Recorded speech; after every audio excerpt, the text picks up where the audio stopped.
Hi, everyone. Welcome to another Linfield Coaches CatChat. Joe Stewart here with head Linfield Softball coach Jackson Vaughan. Coach, how you doing today?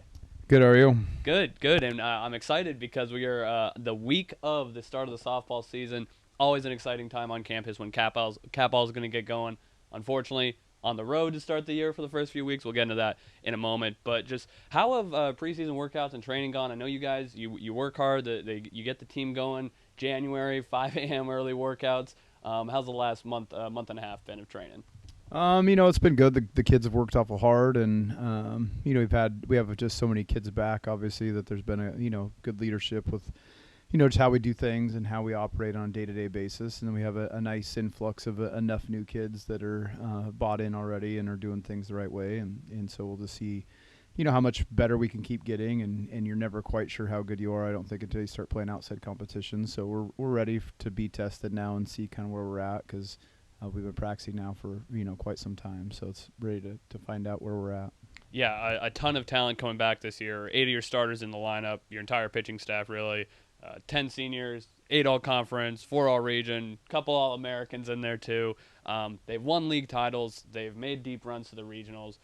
With a group with this much talent and this much experience under their belt as well, what's kind of your expectations for this team going in?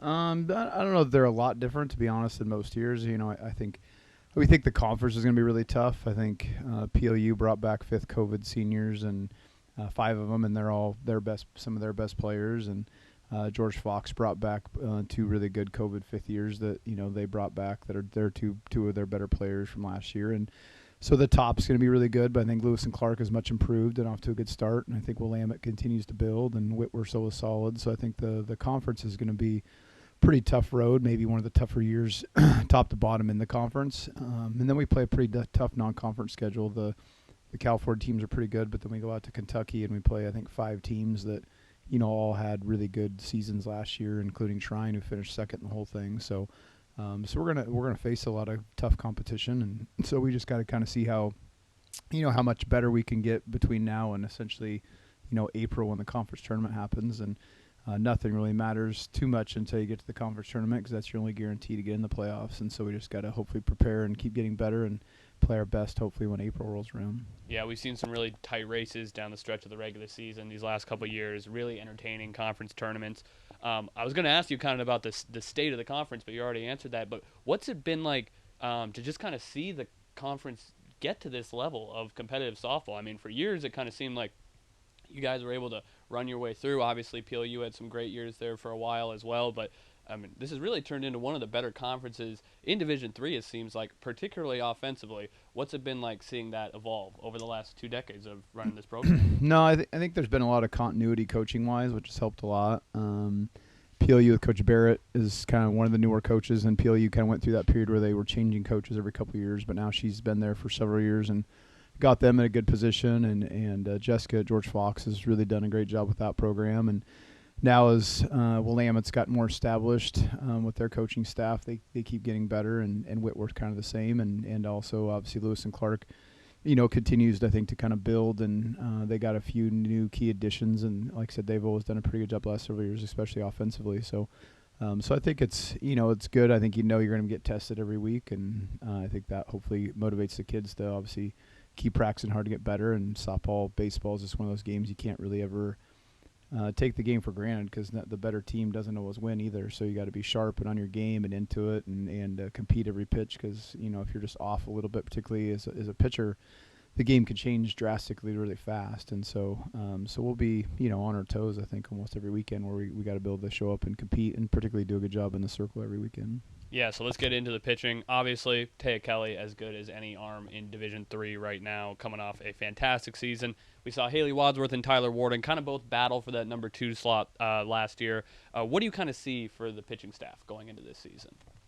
I mean, obviously, Taya, I think, has established herself again as our clear number 1, and she's battled a few arm issues at the end of the year last year, and we kind of just had her take most of the fall off, and so she's taken a little bit of time to kind of get back up to full speed, but she's thrown pretty well the last couple times we've thrown her live, and so we're optimistic that she can continue to stay healthy and have a great year. And our number 2 spot, to be honest, is a little bit in flux. We've had some kids kind of do well and then be a little inconsistent, and That includes obviously Haley and Tyler, who have both done some good things, but also Jordan Bennett, who pitched quite a bit for us a couple years ago, didn't pitch much last year, has had a pretty good preseason, so we're optimistic she's going to supply some more innings for us. And then we got 2 new kids in the program that are both doing a pretty good job with Kinsey Burke and Kelsey Williams, and both of them, may see innings. Kelsey's performed pretty well in a couple scrimmages, and then we have Cheyenne as kind of the 5th-year COVID that came back that has a lot of potential too if we could iron out some things and be more consistent. So I'm not exactly sure how it's all going to shake out right now, 2 through 4. I think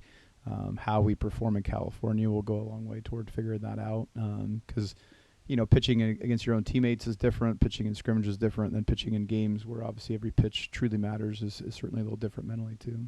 And then offensively, you returned 3 fifth-year seniors there with Katrina Johns, first-team all-conference shortstop, Bailey Paul, all-region right fielder, and Katie Phillips, obviously all-American conference player of the year out in left field. How big is it to have those 3 players back and now with 4 years of development under their belts and what they've already been able to show as a program or for this program? How big is it to have them back on the squad this year? It's big, obviously, just from an experience standpoint. There's nothing that surprises them too much, but they just keep adding little elements to their game too. So Bailey and Katie have really done some great things, just continue to get better as base runners, and Bailey would try to maybe add a few more things to even what she's doing offensively. And then obviously having Kat back as our shortstop is certainly big, just from an experience standpoint. That position just takes so much in terms of kind of understanding the different defenses and steal coverages and all that kind of stuff. And so we're excited they're all back. They're all huge components to what we do, and I'll be excited how they all do in their 5th year. And just kind of overall offensively for this squad, kind of the last couple of years we've seen them kind of come along as the years gone by, and last year one of the best contact teams in the country, obviously. Good emphasis on base running, as you guys often have had. But, in top 20 in the country in home runs. Shockingly, that was only 5th in the conference. But what are you picturing for the offensive style for this team? We have so much of our team back. I don't know they'll be a lot different.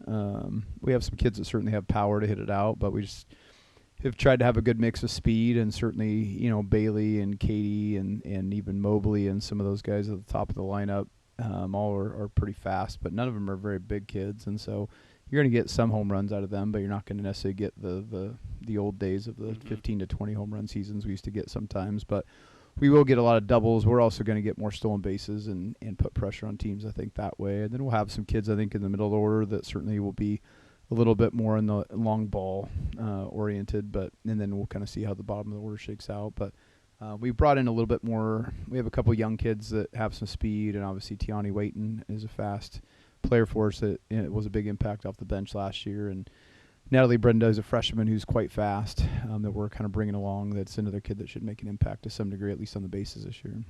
So heading down to California this weekend to play Pomona, Redlands, Claremont Mud Scripps, competitive SCIAC squads. What are you looking for in these first few series of the year?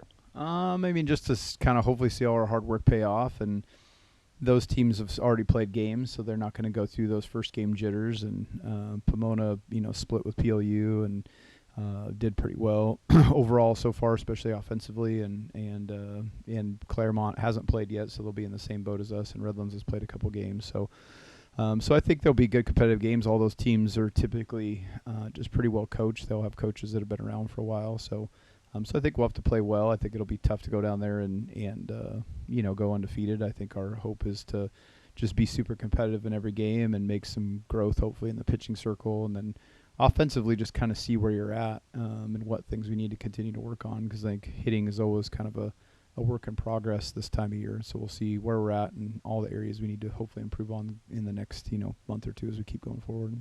Once again, that's the Wildcats heading down to sunny Southern California to take on those 3 squads this weekend, and then they'll be back for their Northwest Conference opener on February 25th at Willamette. We'll see them at home for the first time on March 4th against Lewis and Clark. Coach, good luck this season, and thanks for the time. Thank you.